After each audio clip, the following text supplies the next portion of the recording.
Shalom, మీకు ఉదయకాల శుభములు. అనుదిన వాక్య ధ్యానం డైలీ బ్రెత్కు మీకు స్వాగతం. Praise the Lord. ఈ దినము కొరకు సిద్ధపరచబడిన దేవుని వాక్యము యెషయా గ్రంథము 30వ అధ్యాయము 18వ వచనం. మీ యందు దయచూపవలెనని యెహోవా ఆలస్యము చేయుచున్నాడు, మిమ్మును కరుణింపవలెనని ఆయన నిలువబడి ఉన్నాడు. యెహోవా న్యాయము తీర్చు దేవుడు, ఆయన నిమిత్తము కనిపెట్టుకుని వారందరూ ధన్యులు.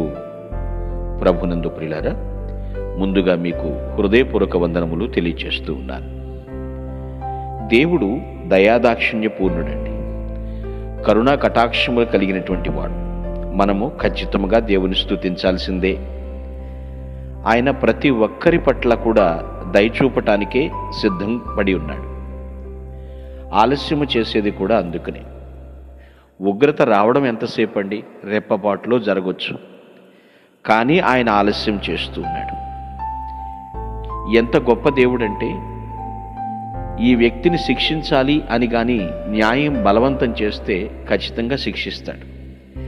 అలాగని శిక్షించటం దేవునికి సంతోషకరం కాదండి, చాలా విచారిస్తాడు ఆయన. వీలైనప్పుడల్లా కూడా తన ప్రజలపై కరుణించటమే ఆయనకి ఇష్టం, కరుణ చూపించటమే ఆయనకి ఇష్టం. ఆయన అలా కనికరం చూపాలి అంటే అది కూడా న్యాయసమ్మతం అయి ఉండాలి. ఇక్కడ ఆలస్యం ఎందుకు?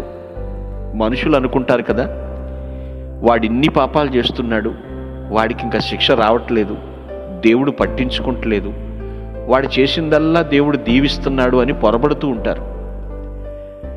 ఎందుకు ఆలస్యం? శిక్ష ఎందుకు ఆలస్యం? ఉగ్రత ఎందుకు ఆలస్యం? ప్రభువు దృష్టి ఎలా ఉంటుందో తెలుసా?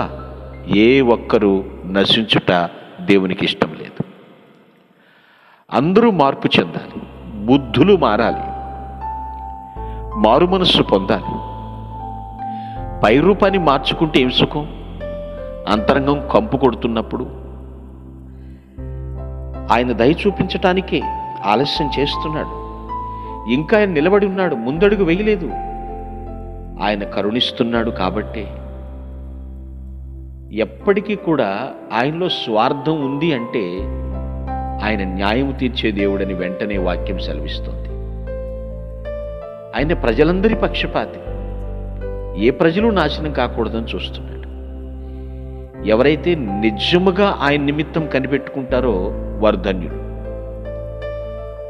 ధన్యులు అన్న గ్రీకు భాష తెలుగు మీనింగ్ చెప్పాలంటే దైవం గలవారు, డబ్బు గలవారు లాగా ధన్యులు అంటే దైవం గలవారు, దేవుణ్ణి కలిగిన వారు. నాశనాన్ని కోరొద్దు, దేవుడే కోరలేదు, మనం ఎందుకు కోరుకోవాలి? వాడెన్నడు పాడైపోతాడో, అదెన్నడు నాశనం అయిపోతుందన్న మాట నోట రానియొద్దు. ఆయన ఆలస్యంలో అర్థం ఉంది. ఒక్కొక్క పర్యాయం నీవే న్యాయం తప్పి ప్రవర్తిస్తున్నవేమో, దేవుని వాక్యాన్ని ప్రక్కన పెట్టి విచ్చలవిడి జీవితం జీవిస్తున్నావేమో. మరి ఆ లెక్కన నిన్ను కూడా నిందించాలి కదా, నిన్ను కూడా శిక్షించాలి కదా.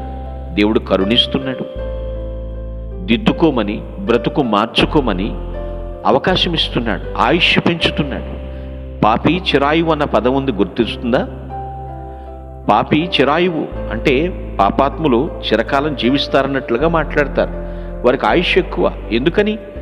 వారు చేసే పనులు మంచివనా? కాదు కదా. ఎందుకు ఇస్తున్నాడు దేవుడు ఆయుష్కాలం? మార్చబడాలి, దిద్దుకోవాలి, తప్పు తెలుసుకోవాలి. చీకటి ఎప్పుడు తెలుస్తుందో తెలుసా అండి? వెలుగు విలువ తెలిసినప్పుడు, ఇంతకాలం నేను ఎందుకు చీకట్లో ఉన్నానని బయటకు వస్తారు. ఆ వెలుగు తెలియనంత వరకు, వెలుగు దగ్గరకు రానంత వరకు చీకటి సంగతిలోనే జీవిస్తారు, చీకటి సంగతులనే యోచిస్తారు. వాక్యం ఈరోజు మన కళ్ళ ముందు ఉంది. ప్రభు మనల్ని విడిపించాడు, కానీ మనం శ్రమలో ఉన్నాం. ఎదుటివారు మనల్ని హింసల పాలు చేస్తున్నారు, కానీ దేవుడు ఆలస్యం చేస్తున్నాడు. మన యందు దయ చూపిస్తాడు. ఆయన వారసులుగా చేసుకున్నాడు కదా. అయితే దేవుడు అన్యాయస్తుడు కాడు. ఆయన ఎప్పటికీ న్యాయం తీరుస్తాడు. దేవుడు అన్యాయం చేయటం అసంభవం. ఆయన న్యాయము తీర్చు దేవుడు.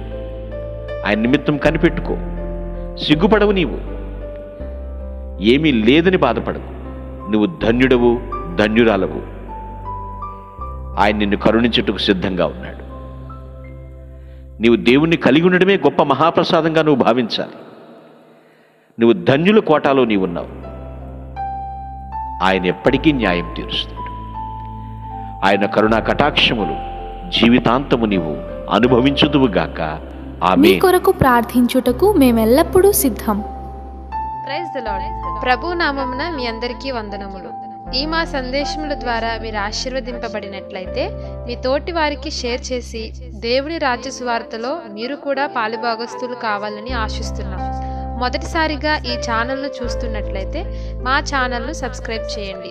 వీడియోలు నోటిఫికేషన్ రూపంలో పొందుటకు బెల్ బటన్ని ప్రెస్ చేయండి. God bless you.